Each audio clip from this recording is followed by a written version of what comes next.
پیغمبر اسلام صلی اللہ علیہ وآلہ وسلم نے اپنی نبوت کے آخری سالوں میں کئی حکمرانوں اور بادشاہوں کو خطوط بھیجے، انہیں اسلام قبول کرنے کی دعوت دی۔ یہ جزیرہ نما عرب سے باہر اسلام کے پھیلاؤ میں ایک اہم مرحلہ تھا۔ یہ خطوط 628 عیسوی 6 ہجری کے آس پاس بھیجے گئے تھے۔ یہ خط بازنطینی شہنشاہ، فارسی شہنشاہ، مصر، حبشہ اور دیگر رہنماؤں سمیت کئی سرکردہ رہنماؤں کو بھیجا گیا تھا۔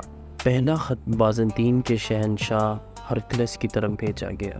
رسول صلی اللہ علیہ وآلہ وسلم نے اپنے ایک صحابی دحیہ بن حلیفہ الکلبی کے ذریعے شہنشاہ ہرقل کو خط بھیجا۔ خط میں پیغمبر صلی اللہ علیہ وآلہ وسلم نے ہرقل کو اسلام قبول کرنے کی دعوت دی، ایک خدا پر مشترکہ عقیدہ پر زور دیا، اللہ کے نام سے جو بڑا مہربان رحم کرنے والا ہے، محمد صلی اللہ علیہ وآلہ وسلم اللہ کے بندے اور رسول کی طرف سے بازنطین کے حکمران ہرقل کی طرف سلام، اور ان لوگوں پر سلام جو سیدھے رستے پر چلتے ہیں۔ میں تمہیں اسلام کی دعوت دیتا ہوں، اسلام قبول کر لو، اللہ تمہارا اجر دگنا کر دے گا۔ تم اپنے اور اہل کتاب کے درمیان مشترک باتوں کی طرف آؤ، ہم اللہ کے سوا کسی کی عبادت نہیں کرتے، اس کے ساتھ کسی کو شریک نہیں ٹھہراتے۔ ہرقل نے اسلام قبول نہیں کیا تھا، لیکن کہا جاتا ہے کہ اس نے اس خط کو عزت کے ساتھ قبول کیا اور ان کے پیغام پر غور کیا۔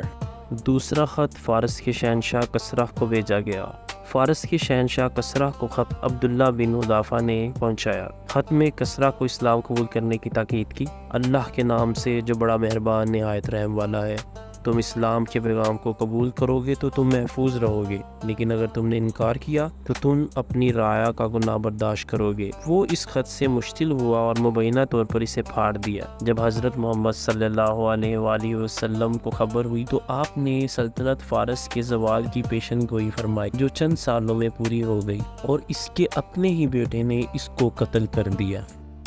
تیسرا خط حبشہ کے عیسائی بادشاہ نجاشی کی طرف بھیجا گیا۔ نبی صلی اللہ علیہ وآلہ وسلم کے حبشہ کے عیسائی بادشاہ نجاشی کے ساتھ سازگار تعلقات تھے، جیسا کہ اس نے قبل ازیں ان ابتدائی مسلمانوں کو پناہ دی تھی جو ظلم و ستم سے بچنے کے لیے مکہ سے فرار ہو گئے تھے۔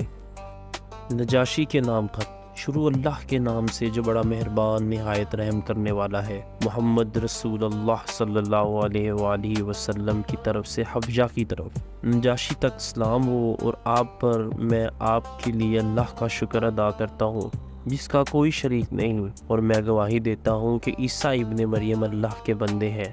میں تمہیں اسلام قبول کرنے کی دعوت دیتا ہوں، اگر تم قبول کرو گے تو تمہیں امن اور سلامتی ملے گی۔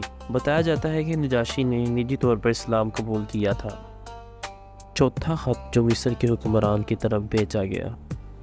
رسول صلی اللہ علیہ وآلہ وسلم نے مقوقس کو جو مصر کے حکمران اور ایک عیسائی تھے، حاتب بن ابی بلتہ کے ذریعے خط بھیجا۔ اللہ کے نام سے جو بڑا مہربان نہایت رحم والا ہے، محمد صلی اللہ علیہ وآلہ وسلم اللہ کے رسول کی طرف سے مصر کے حاکم مقوقس تک سلام ہو، اس پر جو ہدایت کی پیروی کرتا ہے۔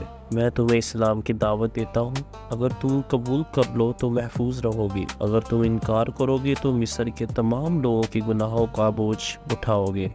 مقوقس نے اسلام قبول نہیں کیا، لیکن شائستگی سے جواب دیا اور 2 لونڈیوں سمیت تحائف بھیجے، جن میں سے ایک ماریہ القبطیہ تھی جو بعد میں پیغمبر صلی اللہ علیہ وآلہ وسلم کی بیوی بنی۔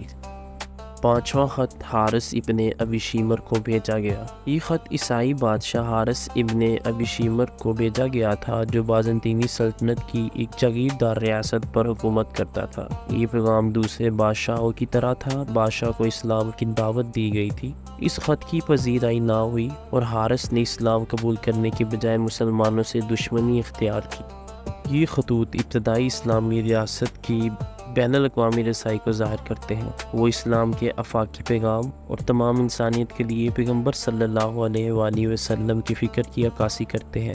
کچھ حکمرانوں نے احسن طریقے سے جواب دیا، جبکہ کچھ نے پیغام کو یکسر مسترد کر دیا۔ یہ خطوط سیاسی بیان بھی تھے جو مدینہ میں اسلامی ریاست کے بڑھتے ہوئے اثر و رسوخ اور ایک روحانی رہنما کے طور پر پیغمبر اسلام صلی اللہ علیہ وآلہ وسلم کے کردار کی نشاندہی کرتے تھے۔